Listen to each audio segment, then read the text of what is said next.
Bugün psixoloji travmalardan danışmaq istəyirəm. Psixoloji travma insanın emosional gücünü sarsıdan, yaddaşında dərin iz buraxan çətin təcrübələrdən yaranır. Hər kəs bu travmanı fərqli yaşayır. Yəni əslində qalsa bu zəiflik deyil, insan olmağın bir hissəsidir.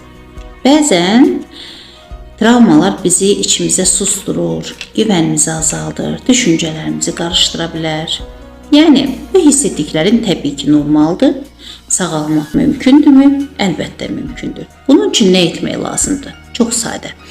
Öz hisslərini qəbul etmək. Bu travma barəsində, yəni güvəndiyin biri ilə paylaşmaq lazımdır. Özünə qarşı yumşaq olmaq lazımdır. Yəni özünə vaxt vermək bu travmanın terapiyası üçün. Çünki sağalma mərhələ-mərhələ baş verir. Unutma ki, travma səni müəyyən etmir. Sən yenidən qurulacaq qədər güclüsən. Özünü bir addım atdıqca həyatda sənə doğru addım-addım yaxınlaşacaq.